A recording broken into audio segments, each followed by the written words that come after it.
ठीक। तो अगर वॉल सिलिका एम्बेडेड है तो वो आपकी मतलब कभी भी ये नहीं होगी, मतलब खत्म नहीं होगी, ठीक है। सिलिका एम्बेडेड है तो डिस्ट्रक्शन नहीं होता, ठीक है। इनडिस्ट्रक्टेबल होती हैं वॉल, और ये बहुत सालों तक लिफ्ट फॉर बिलियन ईयर्स, इसलिए क्या कहते हैं, डिपॉजिट हो गई जमीन की सतह पे। इसे डायटमस अर्थ कहते हैं, कि ये जो अर्थ है डायटमस है, मतलब डायटम्स से बनी हुई है, क्योंकि डायटमस ही मर करके उनकी ही ये जो सेल वॉल थी, मतलब वो डिपॉजिट होकर के मिट्टी काइंड ऑफ बन गई है। समझे बच्चों? मतलब ऑब्वियसली इनसाइड द वाटर की बात हो रही है। सोप बॉक्स क्यों कहते हैं? देख रहे हो डायटम का, अपने फोटो देखा तो कुछ ऐसा है डायटम, मतलब ये बीच से और ऐसे ऐसे, तो ऐसा लग रहा है कि यूं करके खुल सकता है सोप की तरह, ऐसे खोल सकते हो जैसे सोप बॉक्स की तरह, इसीलिए सोप बॉक्स कहते हैं, ठीक है। कि diatoms the cell wall form two thin overlapping cells which fit together as a soap box, ऐसे इस kind of. Okay. Toothpaste absorbent polishing में यूज होता है, filtration of oils and syrup में यूज होता है, और कुछ बता, कैट लिटर में यूज होता है डायटम्स, ठीक है आपका।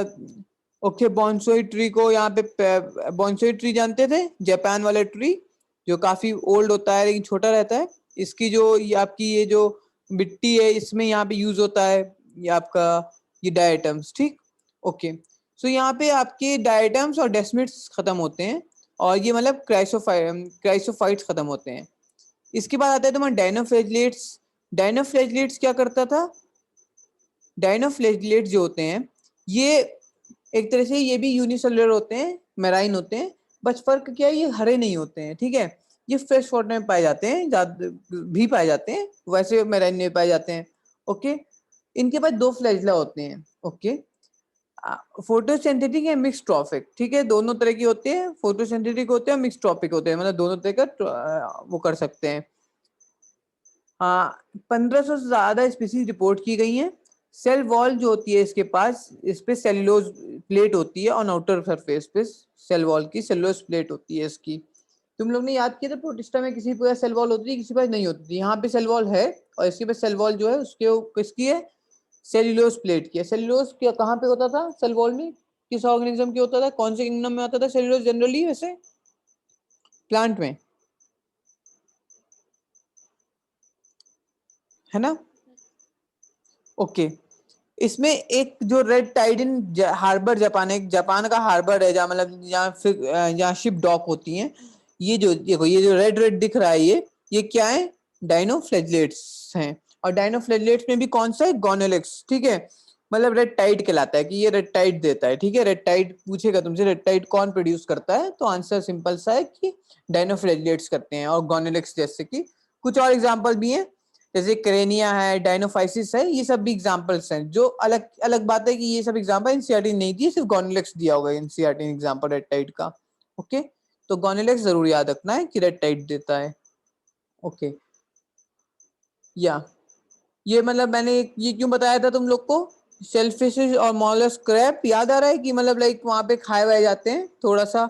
और जापान की हम लोग ने कोई एक बात की थी, सुशी की बात की थी ना। Yes sir. हाँ, जो तुम लोग डिश बना रहे थे उस दिन, ठीक। तो खैर, थर्ड आते हैं यूग्लेनोइड्स। यूग्लेनोइड्स की क्या खास बात है? यूग्लिना इसमें आता है, और ये काफी कॉमन सा दिख जाता है, भी दिखाता हूँ तुम लोग को इसको, यूग्लेनोइड्स को। तो यूग्लेनोइड जो होते हैं ज्यादा फ्रेश वाटर होते हैं, इनके पास प्रोटीन रिच लेयर होती है, जो लेयर होती है पेलिकल लेयर होती है इनके पास, ये सबसे खास बात याद रखनी है, प्रोटीन रिच लेयर होती है इनके पास पेलिकल, ठीक है।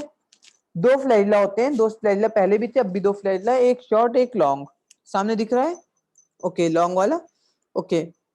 फोटोसिंथेटिक और फैगोसाइटिक दोनों होते हैं, pigment like those of higher plants, ठीक है, हायर प्लांट की तरह पिगमेंट होता है इसके पास, यूग्लेनोइड्स के पास। ओके, जस्ट अ सेकेंड, तुम रिकॉर्डिंग, हाँ।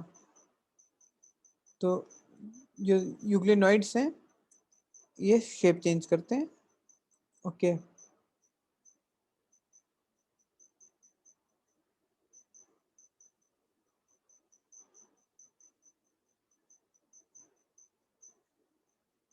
ये अंदर एक ट्यूब दिख रही है, ये प्रोटीन की ये हेल्प करता है इसको लाइक मूवमेंट में, ठीक है, मेटाबॉली कहलाता है अंदर ट्यूब जो दिख रही है, इसी से।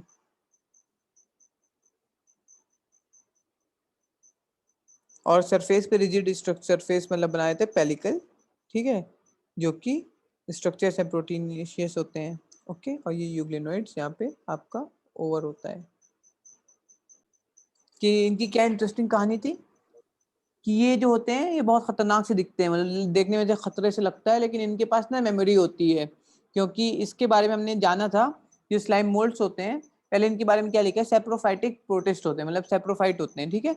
ओके, द बॉडी मूव, ये मतलब डेड एंड डिकेइंग ऑर्गेनिज्म पे खाते हैं। The body move along decaying twigs and leaves engulfing organic material under suitable condition they forms an aggregation called plasmodium, ठीक है, which may grow and spread over several feet, ठीक है, देखो ऐसे spread कर जाते हैं और several feet तक तो ये स्प्रेड करते हैं इस टाइप से।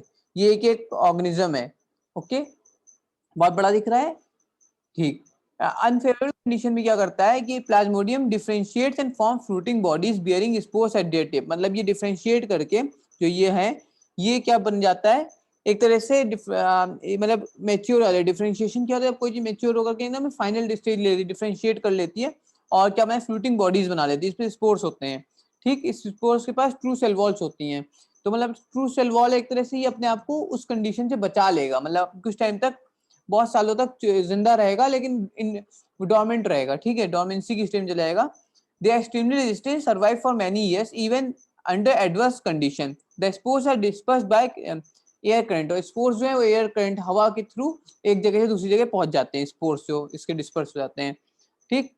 स्लाइम मोल्ड, तो स्लाइम मोल्ड के बारे में तुम लोग को एक बात जो याद रखनी थी, इनकी कहानी वो वाली कि ये मूवमेंट में हेल्प करते हैं, इनके बारे में बोला गया था इनका दिमाग नहीं होता लेकिन फिर भी दिमाग होता है।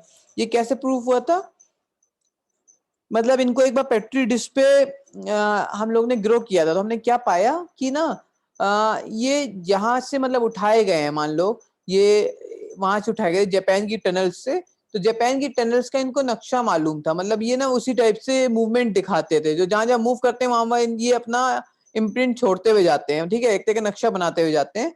तो इन्होंने उस टनल्स का नक्शा बना दिया था, तो उससे पता चला कि इनके पास पक्का मेमोरी है कि कहाँ कहाँ मूव करना है, कैसे मूव करना है।